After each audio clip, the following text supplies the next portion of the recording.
Hello and welcome to today's video. My name is Anniken. I design knitting patterns. I teach knitting workshops online and in person, and I sell yarn through my website YarnAddict.co.uk, and you can find all the links below this video. Today I'm going to show you this Mobius cowl that I just recently finished. Halfway through knitting it, I realized I dropped the stitch and it was several rows down, so I didn't want to go back and fix it at that point, so I just left it. And then yesterday I sat down and I fixed it. So this is what the Mobius cowl looked like when it's worn. It's knitted with a twist in it, which is quite good fun. It is an adaptation of my Trenor Mobius pattern, except I knitted it in DK yarn on fused stitches. So I will leave the link to the Trenor pattern below, and in this video I'm going to show you how I picked up a dropped stitch and fixed it. Rather than going all the way back and fixing it, I'm going to show you how I fixed it. So I hope you enjoyed this video. If you like it, please give it a thumbs up, and if you haven't subscribed yet, please consider subscribing, and thank you for watching. So this is the stitch that I dropped. I discovered it when I was probably up here. I'd actually just unpicked a section, several rows, but I didn't drop it when I was unpicking because it would have come out when I did this decrease here. So if I flip this over to the right side, because the pink side is the right side. This is a Mobius, so it's knitted in a loop, but the pink is the right side. It would have been part of this decrease here, and it would have been the stitch that is the center of the three stitches, the middle of the three stitches that was worked into that decrease. So that would have been a knit three together. So it would have been the second of that knit three together. And it is quite easy to drop the stitches without realizing it. I have done it before. Quite often I will just tilt my needle over just to check when I've done a decrease in brioche, just make sure I haven't dropped it. Originally it had actually dropped down a couple more stitches, so I'd already picked it up. So when I first noticed that it had unraveled, it actually dropped down another stitch. So I'm just gonna undo it. I picked it up and then I thought, oh no, I probably should film fixing this. So it was like that when I found it. So I got a crochet hook. This is just a small one, but you can use any crochet hook. And I could see there was a purple stitch there. And I pulled that through. Now you have to be a little bit careful to make sure that the other color kind of hooks above that stitch that I pulled through, so that you get the full brioche effect. And then I'm going to take that, let's just have a look around the front. Right, so I'm going to take that into, let me just check. Okay, so it's going into this stitch here, this decrease here. So let me just, I'm going to put that back.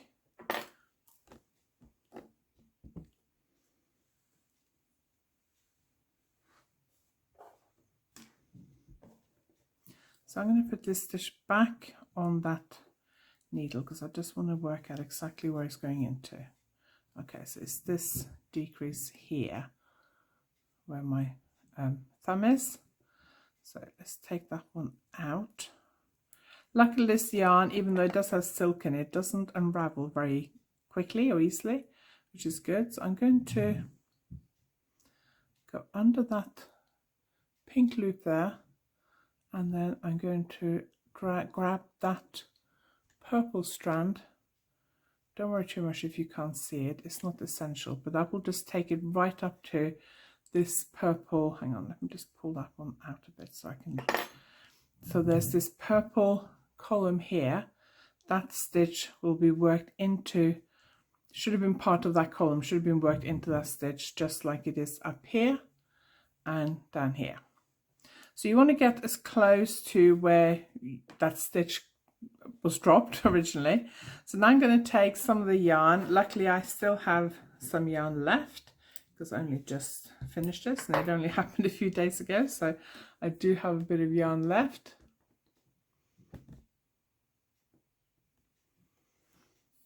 Okay, so I'm going to just thread this onto the needle. You don't need a huge amount, just a small loop.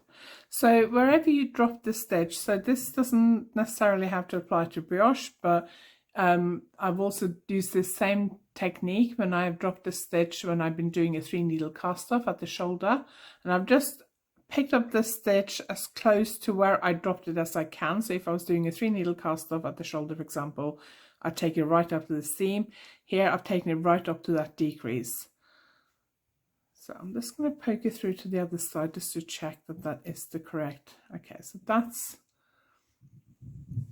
is where that decrease is. If I turn this around, so that stitch there, that is where that decrease, no, it's that one, I think. That is where that decrease is. So the stitch is the one that's coming up between these two light pink stitches. Okay, so let's go back to this side.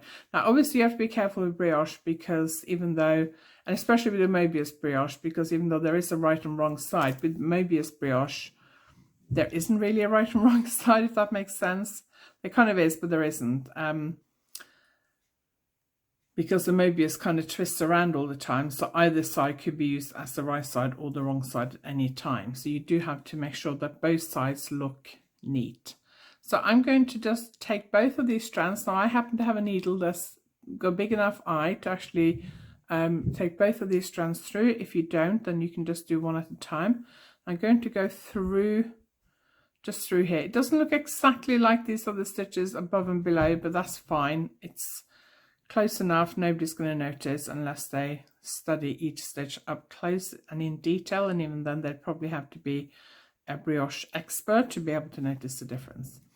Then I've split the two strands, so I'm going to take one and weave it in, and when I weave in brioche I like to go under the stitch of the same color, and I just go like sideways, so the stitches are going in that direction and I just go sideways, so under that stitch and then under the next stitch, so back and forth under each stitch, under that one, under, well, that one's a bit different, that's probably a decrease. Let's go through there because I think that's a decrease, and under there, under there, under there, and under there. I'm doing this a little bit more than I would normally do because of the fact that it does secure a dropped stitch. If it was just weaving an end, then it's unlikely to unravel, to be quite honest, so I don't tend to weave it in quite as far. Then I'm going to go back again, so in the same way, go back, about there. So to a couple of stitches above where I started, and then I'm going to trim it. And then I'm going to pick up the other strand and do the same thing going in the other direction. So if you take one yarn in each direction, then you avoid it being kind of bulky. So I'm going to take this one down. Now I don't have as many stitches going in this direction because it was closer to the cast on, because this is a Mobius. Hang on, there we go. The cast on is actually here. Now, if the cast on was done in the colour I'm weaving in, I could have gone into the cast on edge as well, but it's not. So that is unfortunate. I'm going to go under that pink stitch there as well. And then I'm going to go back up again just to make sure that's nice and secure, because it does, like I said, it does secure a dropped stitch, a loose stitch. So I don't want that. So the loose stitch is here. There we go. And then trim that. So that's what it looks like. So it was that stitch there. It doesn't look exactly like the other stitches, like that column and that column, but it's pretty close and I'm happy with it. And if I turn it over, I'm just going to keep my finger on it so I don't, it's that one, so I don't lose which one it is. So it's basically this stitch, this purple between these two pink knit stitches. This is purple pearl column here. So from this side it looks fine. And once I've worn this and twirled it around a few times, nobody's going to know any different. It's going to be impossible to see. So I hope you enjoyed this video. Thank you for watching. Just a little quick fix there on how Dropping a stitch needn't be the end of the world. Do make sure you have some of these padlock stitch markers or these lockable stitch markers at hand, or if you don't, just use a spare bit of yarn and tie it through the stitch. And also having some crochet hooks. Even if you don't crochet, crochet hooks are brilliant for picking up dropped stitches. Main thing is don't panic, just secure the stitch so it doesn't unravel any further. Take a deep breath. If it's several rows back, and especially something like brioche, which is trickier to unpick, it's always worth seeing if you can fix it rather than unpick your knitting, because you are probably likely to make more mistakes if you unpick it. Thank you for watching. If you like this video, please give it a thumbs up, and if you haven't subscribed yet, please consider subscribing, and I will see you next time. Check out my website for more, and my YouTube channel for more tutorials. There is a separate knitting tutorial playlist on my YouTube channel, which I'll link at the end of this video.